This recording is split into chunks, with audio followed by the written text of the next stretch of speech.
اور ہمارا جو طرز تعلیم ہے وہ ایسا ہے کہ اس میں جاذبیت نہیں ہے، تو وہ اس میں دل نہیں لگتا ہے۔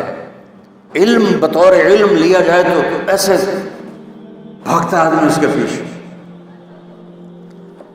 میں نے بھی اسکول کالج کا دور میں جب کالج پڑھتا تھا تو میں یہاں آیا تھا، آپ کو پہلے بتایا تھا 69 to 71 میں ایک دفعہ یہاں آیا تھا، شاید کوئی ہمارے دوست یہاں داخل ہو گئے تھے۔ میں تو پڑھنے کا شوق نہیں تھا اور نہ ہی پاس ہونے کا بھی شوق تھا کہ اللہ تعالیٰ نے ہمیں تو ہمارے باپ کو زمینیں دی، نام ہی پڑھیا تھا کیے، یہ تکبر تھا۔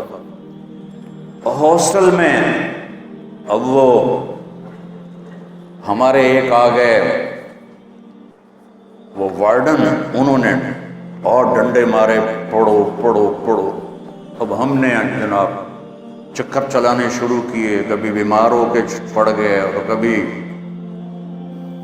حاضری لگوا کے نکل گیا۔ تو ایک دفعہ میں اور میرا روم میٹ دونوں، ہم دونوں نا فرضی بیمار ہو گئے۔ وہ بڑا تھا بھولا بھالا، میں تھوڑا چست چالاک تھا۔ میں نے کہا طالب صاحب آئیں گے چیک کرنے ضرور، تو میں کچن سے تھوڑی راکھ لایا، اس پر پانی ڈالا، اس پر تھوک ڈال کے الٹی کی ایک شکل بنائی کہ بھائی جب طالب صاحب آئیں گے تو دیکھیں گے الٹی ہے تو یہ تو بیمار ہے۔ وہ جو تھا بیچارہ محمد خان کھچی تھا میلسی کا، وہ بہت سیدھا سادہ تھا، تو وہ ویسے ہی پڑ گیا تھا بھی 6 فٹ کا۔ اب ہم آپس میں گپے مار رہے تو میری چھٹی حص بولی کہ طالب صاحب کے آنے کا ٹائم ہو گیا۔ تو میں تو چپ کر کے نا کروٹ بدری، رضائی سردیاں تھی، رضائی اوپر لے کے پڑ۔ تو جب محمد خان نے دیکھا میں نے رضائی لے لی، اس نے بھی لے لی۔ اب تھوڑی دیر تو وہ بیچارہ چپ رہا، اب وہ صحت مند کوئی بیماری نہیں، رضائی اوپر لینا، تو وہ شروع ہو گیا دل دیاں دل وچ رہ گیا شمع پہ گیا۔ یہ گانا، یہ ہمارے زمانے کا بڑا مشہور گانا تھا۔ میں اپنے school college government college central model کا بہترین ٹاپ سنگر تھا۔ جب ہماری میوزیکل پروگرام ہوتے تھے تو ہر لڑکا ایک دفعہ آتا تھا، مجھے 2 دفعہ بلاتے تھے۔ اچھا اب وہ لوگ ایسے رضائی کلن دل دیاں دل وچ رہ گیا شمع پہ گیا، 2 دفعہ ہو گیا۔ اب تیسری دفعہ طالب صاحب انٹر ہوئے، اس کو نہیں پتا، تو گلن دل دیاں دل وچ طالب صاحب نے رضائی اٹھا لی،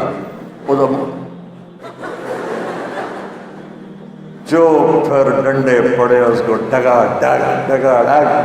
میری طرف دیکھا تو راکھ پڑی ہوئی تھی، پانی تھوک شوک کا، اے تو بیمار ہے وہی الو، وہ تو بہانہ کیتا، چل اٹھ کپڑے پا۔ وہ کپڑے کیا پہنتا وہیں سے بھاگا اور گھر چلا گیا۔ بچوں علم ذوق سے آتا ہے، علم محنت سے آتا ہے۔ تو میرے دین صرف ہی نہیں کہتا کہ مصلی پہ بیٹھ جا، میرا دین کہتا ہے دنیا میں بھی ٹاپ کر، دین میں بھی ٹاپ کر۔ دنیا کو بھی ہم خود تراشتے ہیں منازل کے سنگ میل، ہم وہ نہیں ہیں جن کو زمانہ بنا گیا۔ اپنی زندگی کو خوبصورت بناؤ، اور کل کو آپ کی شادیاں ہونے والی ہیں، بچے جوان نکل تو شادی ہوتی ہے۔ میری آخری بات سن لو، کائنات کا سب سے خوبصورت رشتہ خامد اور بیوی ہے۔ کائنات کا سب سے خوبصورت رشتہ خامد اور بیوی ہے۔ اس کی اہمیت والدین سے زیادہ ہے، اولاد سے زیادہ ہے، چاچے تائے سے زیادہ ہے، دادے دادی نانے نانی سے زیادہ ہے، ساس بہو سے زیادہ ہے۔ جوائنٹ فیملی سسٹم کی وجہ سے یہ رشتہ برباد ہوا پڑا ہے اور تباہ ہوا پڑا ہے۔ آپ تو انجینئر ہو، آپ چیزیں بناتے ہو، جس ڈائی میں چیز بنتی ہے وہ ڈائی کی کتنی حفاظت ہوتی ہے، جس ڈائی میں مرسڈیز بنتی ہے اس کی کتنی نگرانی ہوتی ہوگی، جس ڈائی میں رولز رائس بنتی ہے اس کی کتنی نگرانی ہوتی ہے۔ مثال دے رہا ہوں، جس ڈائی میں بوئنگ جہاز بنتا ہے اس کی کتنی نگرانی ہوتی ہوگی، اور ان کی کیا قیمت ہے، کچھ سال کے بعد لوہا ہوتی۔ اور کائنات کی سب سے قیمتی جو کیا اس کو کہتے ہیں، جو پروڈکشن ہے، کائنات کی سب سے قیمتی پروڈکشن انسان، اور کائنات کی سب سے قیمتی ڈائی ماں، اور اس پر خراش نہیں آتی، سوراخ ہو جاتے، اس کے دل کے سوراخ ہو جاتے، تانے تانے تانے تانے، بولیاں، کبھی ساس، کبھی سسر، کبھی خامن، کبھی بہنیں، اور وہ بیچاری سہ رہی ہے اور پیٹ میں بچہ پروان چڑھ رہا ہے۔ یہ بچہ پیدائشی ڈپریشن کا مریض ہوگا کہ اندر سے ڈائی ٹوٹ چکی۔ میرے نبی نے فرمایا کہ میرے مدینے کے صحابہ بڑے عالی شان لوگ ہیں، یہ جب کسی کی بیٹی کو لے کر آتے ہیں تو اس کو محسوس بھی نہیں ہونے دیتے کہ اپنے گھر میں ہے یا سسرال کے گھر میں۔ تو بھائیو، میرا جو معاشرہ ہے وہ ہندو معاشرہ ہے، اس میں عورت کی قدر نہیں ہے، آنے والی کی قدر نہیں ہے، وہ گھر چھوڑ کے آئی ہے، بیوی۔ لوگ کہتے ہیں میں عورتوں کے حقوق زیادہ بیان کرتا ہوں، میں نے کہا ہیں ہی ان کے زیادہ، بیچاری مار زیادہ کون کھاتی؟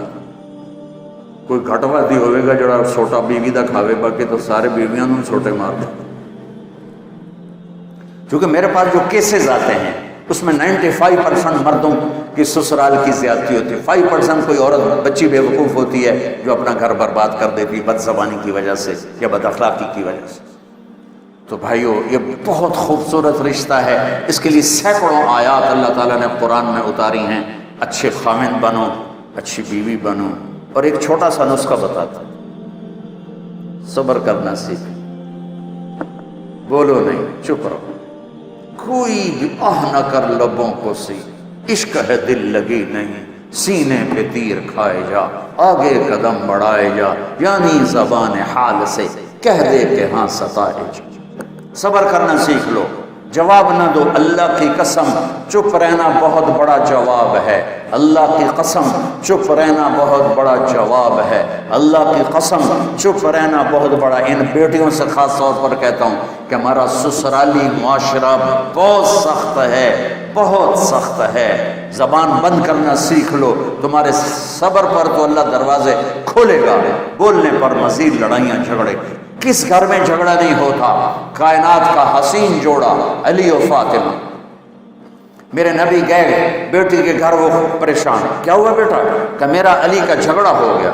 کہ علی کدھر ہے؟ کہ باہر ہے۔ آپ تشریف لے گئے۔ یہ نہیں کہا کہ میں بیٹی والوں میں داماد کے پاس کیسے جاؤں، ڈھونڈتے ڈھونڈتے گئے، مسجد میں پڑے تھے، وہ ان مٹی لگ گئی تھی، تو ان کو کہا ابو تراب کے باپ اٹھو، ان کو ہاتھ پکڑ کے گھر میں لائے، اور یہ دیکھو آ کر نا فرش پہ ایسے لیٹ گئے، کچھ نہیں پوچھا علی سے کیا ہوا، نہ فاطمہ سے پوچھا کیا ہوا۔ لوگ صلح کرانے جاتے ہیں، کہتے ہیں کیا ہوا، وہ ڈھیر آگ لگ جاتا، وہ زیادہ لڑائی ہو جاتی۔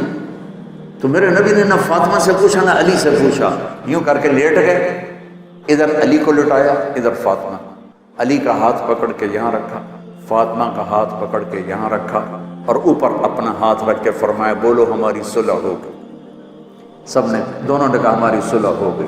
آپ باہر نکلے ہنستے ہوئے، صحابہ نے پوچھا یا رسول اللہ، بڑے خوش نظر آ رہے ہیں، کہ علی و فاطمہ کی صلح کرا کے آ رہے ہیں۔ یہ جھگڑے تو جا کے جنت میں ختم ہوں گے، جہاں زندگی کی ابتدا تو ہے، انتہا کوئی نہیں ہے، محبت تو ہے، نفرت کوئی نہیں، جوانی ہے، بڑھاپا نہیں، صحت ہے، بیماری نہیں۔